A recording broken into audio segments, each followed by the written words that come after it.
There are major differences in emotional expression between younger children and teenagers. And for us to be able to respond in a way that is developmentally aligned, we need to understand these emotions. It's important for us to understand that younger children express their emotions more loudly than teenagers. That way, when we observe different emotional expressions, we would not be surprised, or we would not be expecting something else from a teenager and something else from a younger child.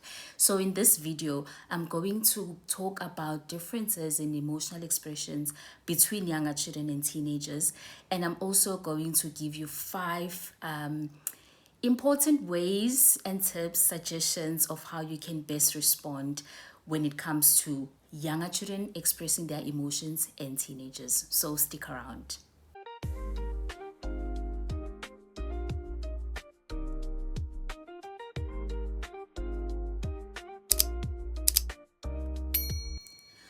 To do this, I'm going to refer to six different aspects. The first aspect, obviously, being emotional expression. So, when we are talking about younger children, maybe between the ages of 2 years and 6, 7 years, depending also on their developmental level and depending on a number of other developmental aspects. But in most cases, when we're talking about younger children and their emotional expression, as I've said before, they express their emotions more loudly. They are going to cry, they are going to scream, yell, complain, withdraw, but you are just going to see it. It's going to be so visible for you. And I get worried sometimes when parents are not so pleased. I know it's not a good experience or an easy experience or something easy to deal with when you see maybe a toddler throwing a tantrum, or when you see a toddler expressing anger so loudly. Of course, I get worried when parents wish that the younger child would not be that expressive, because that is who they are, that is where they are in their development. And what's important for us as parents, professionals, and caregivers, what's important for us is to understand that this is what's meaningful for them, and there's no other way for them to express this emotion because they do not have the words for it currently or in that specific stage of their development. So the way that they are expressing it, that is what they know, that is what they are able to do. And understanding that is the first step in responding developmentally, because we would not be expecting anything different, you know. And for teenagers, on the other hand, it's usually the opposite. Again, people are not the same. Young people are also not the same. But in most cases, you find that teenagers are going to be more withdrawn, more silent. They're going to mask their emotions. They're going to hide how they're truly feeling. Because at that stage of their development, they are seeking independence. They want to stand up for themselves. They want to find themselves. And showing their vulnerability might at some point in their life feel like they're not being true to themselves, or they're not finding who they truly are. Because when, in most cases, when they show us how they are truly feeling, we're very quick to judge, we're very quick to want to give advice, we're very quick to want to fix whatever they are dealing with. Whereas maybe what they need the most is just our support, and so that they will be able to find solutions, or so that they are able to find alternatives to whatever they might be dealing with.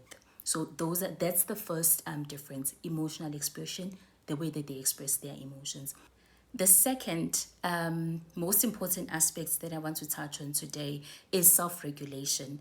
Self-regulation is, I'd say, is a big one, and if we would be able to understand and accept the way that younger children and teenagers regulate their emotions, then we would be better able to offer them support but mostly will be better able to respond to their emotional expressions differently.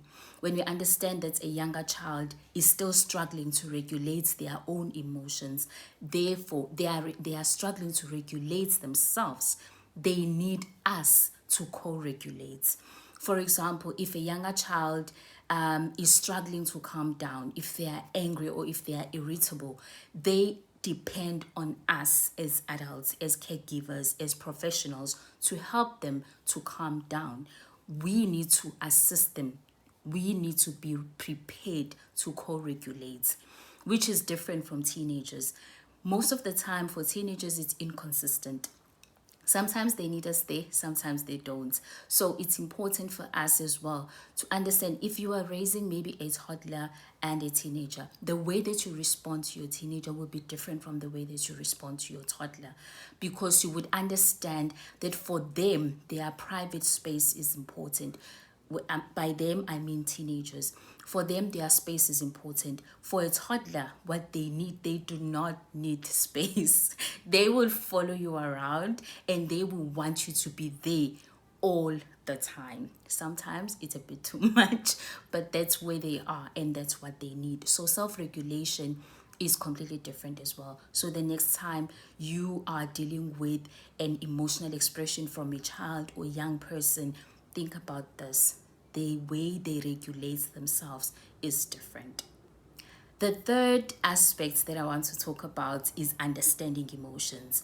So, obviously, for younger children, they are still developing and their understanding of different emotions is different. What does this mean? This means that even not just naming the different emotions, but also understanding what anger is or what anger feels like, what fear is, what fear feels like. And younger children, you might also find that they confuse the different emotions. So that's different. And that's important for us to understand, that's important for us to be aware of and just be prepared, to face. Whereas teenagers, obviously, they are more developed now, so they understand emotions a bit more. But teenagers, you might also find that they struggle with more complex emotions such as shame, guilt. Those are still complex for them, and emotions such as anxiety, they may still struggle to describe how shame feels like, how anxiety feels like, or even to deal with that specific emotion might be a struggle for them, and they might need us the most in when dealing with such emotions. So that's another difference, the way that they understand emotions. I also just want to touch on triggers, because it's important for us as well when we are dealing with young people, when we're raising young people. It's important for us to understand what triggers them, where with younger children, they are more triggered by their unmet basic needs. So younger children are still focused on having their basic needs met, where maybe it's hunger, when they are tired, when they are irritable, when they are overstimulated, it's basic needs. So if those basic needs are not met, then we might start noticing different emotions or different expressions of various emotions from younger children. Whereas for teenagers, it's more complex, because for them now it's more associated with their identity, it's more associated with school stress, with peer pressure. It's not just them wanting to get something to eat. Sometimes as adults we might struggle to understand why a teenager would say, I'd rather run away from home, or I'd rather go and stay in so and so's house. And you are like, but we have such a nice house, I provide everything, you have good food. But you find that your teenager would rather sit on the streets the whole day and not sit at home in the beautiful couches that you bought, and these different types of food that they can enjoy. Maybe because what they are seeking at that time and what is most important for them is their identity. What is more important for them is being accepted by their peers. It's social development, and it's not necessarily the basic needs that they had when they were still toddlers, where getting food was more important than sitting on the streets with peers and talking about whatever others are talking about. So when we understand this as well, then the way that we respond is going to be completely different. It's not that they are being rude or they don't want to listen or anything like that, but they are seeking who they are. And we need to find ways to be able to assist them in finding themselves without being judgmental. Now, the big question, how do we respond? Before I get into that, I just want to emphasize the fact that just as people are not the same, young people are also not the same. Children are not the same. So the way that you are going to respond to children is going to be dependent also on how connected you are. So connection is more important than correction. Always remember that, because you might try to use different techniques or learn different techniques and just feel like it's not working, and maybe there is something that is lacking within your relationship with the young person that you might be working with or the young person that you are raising. So keep that in mind as I go through these suggested responses. Just keep it in mind that young people are not the same, and the way that you respond to one child will not be the same with the other child, because their needs might be different as well. Their developmental levels are not the same as well. This is very important to understand as a professional. If maybe you are working in a child and youth care center, understand this, because you might expect that all your 5-year-olds are going to respond the same way when you use some of these suggestions that I'm going to give. So let's get to them. So for younger children, the first thing that you want to do when they express a big emotion, the first thing you want to do is name the emotion. Naming the emotion is going to help them name the emotion as well, or learn the emotion, because like I said earlier, they are still young, so they will struggle to name or understand what this specific emotion is, or what's happening with me. Am I going crazy? What is happening? So when you name the emotion, you are helping them learn different emotions, but you are also helping yourself, so that you move away from the idea that whatever emotion you are seeing is against you. It's not about you, and most of the time it's not that they're trying to get back at you, or just, especially when a child is throwing a temper tantrum in a supermarket. It's not that. Most of the time it's not even that. Maybe they're trying to get people to now look at you, oh, such a terrible parent. No, they're just struggling to regulate the emotion. So the first thing, name the emotion. Oh, I see you are very angry. They learning. Okay, that's suggestion or tip number 1. Number 2, stay physically present. Like I said earlier, younger children want you around. They need you around. This is the time for you to enjoy the bond, build a bond, enjoy holding them, spending time with them, taking walks together, doing things together, cleaning, cooking, whatever they are able to do. So even when they are experiencing a big emotion, or they are expressing a big emotion, be present, be there with them. Avoid saying, hey, go away, or go to your room, go outside, I don't want to see you. For a younger child, that is the biggest punishment that you can give them, because at that time they are struggling with whatever they are feeling, whatever they are going through. So they need you to co-regulate. So be present, stay with them. Tip number 3, the third thing you want to do when responding to younger children, is use routines and predictability. Younger children need predictability. They need to know what to expect. And I know sometimes as adults, we have so many problems. We're dealing with a lot. Sometimes I'm happy, sometimes I'm not. Sometimes I'm in the mood, sometimes I'm not. Just let's try to avoid behaving or responding based on what we are going through, because then when there's no routine and predictability, then they struggle to figure out, okay, so when someone does this, these are usually the consequences. They will struggle to be able to do that, because sometimes when they are sad, we hug them. Sometimes when they are sad, we say, hey, hey, hey, hey, hey, hey, go away. So what exactly is happening? We are confusing them. So I'm not saying that we're going to be perfect. We're not angels. We also go through life. We also have our own struggles.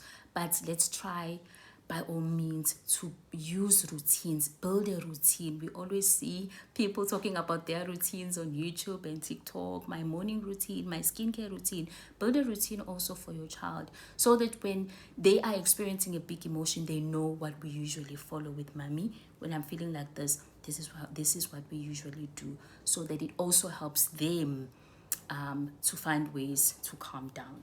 The fourth tip is to redirect.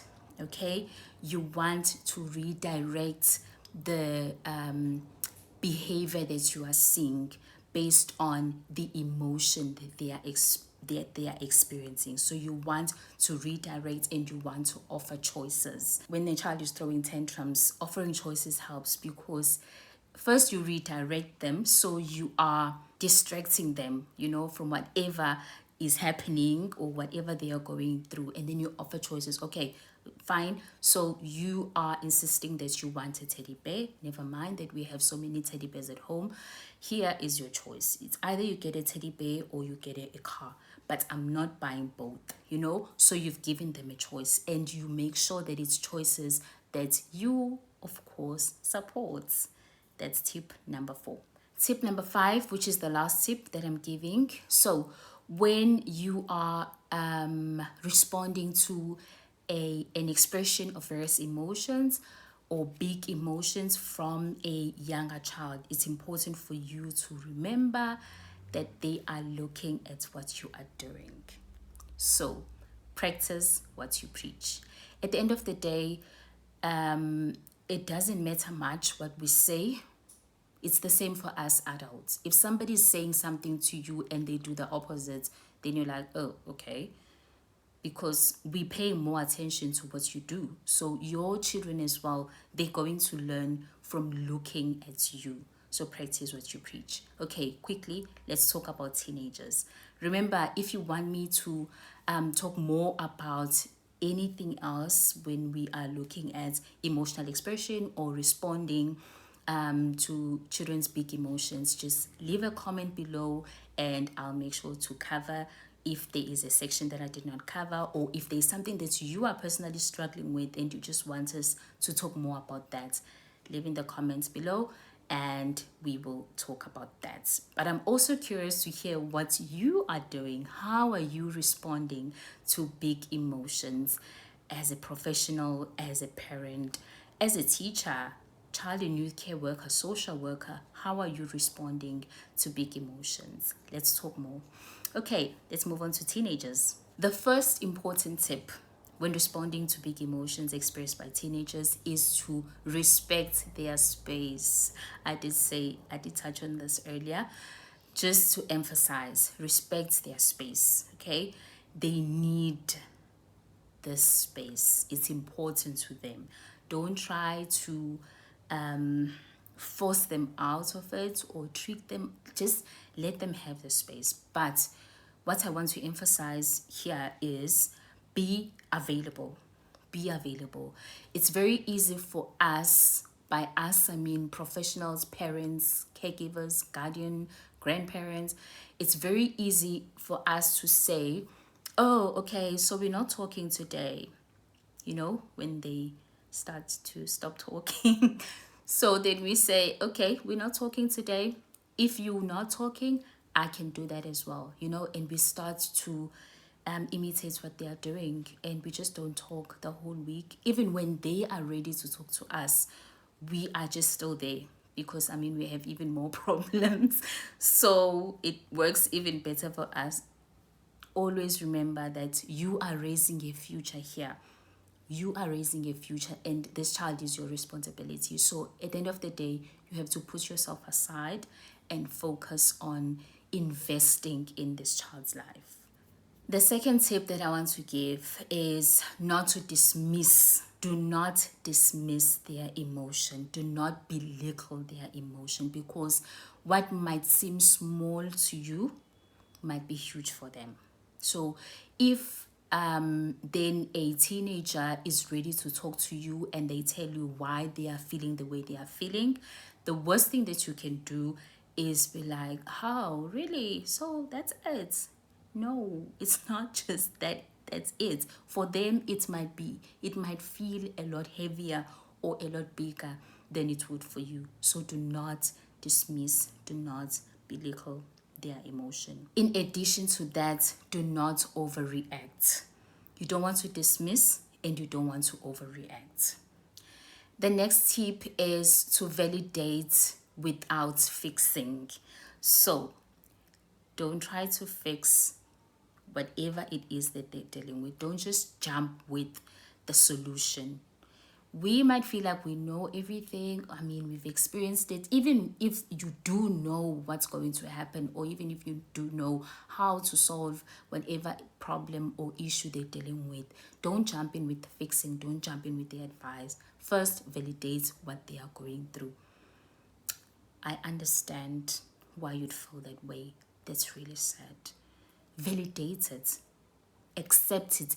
Let them see that you're not judging them for feeling the way they do.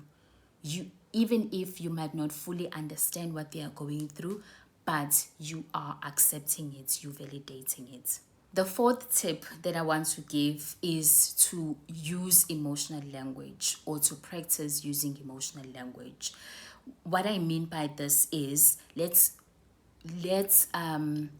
use more than just saying I'm fine, or I'm angry, or I'm sad. You know, let's start having conversations with our young people that go beyond I'm angry. What does that mean for you? What does anger feel like? Where is it coming from? Where do you feel it in your body? That's having that's opening up conversations about emotions, which I feel like is something that we're not doing enough of.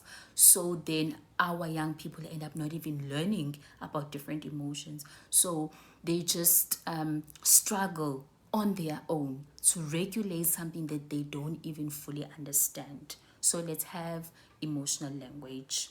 The last tip that I want to give is to have conversations as teaching methods, or as teaching moments. So not during the meltdown, please, not while they're still going through the tough time, but afterwards, when you're having a conversation with them. Have conversations as teaching, use conversations as teaching moments.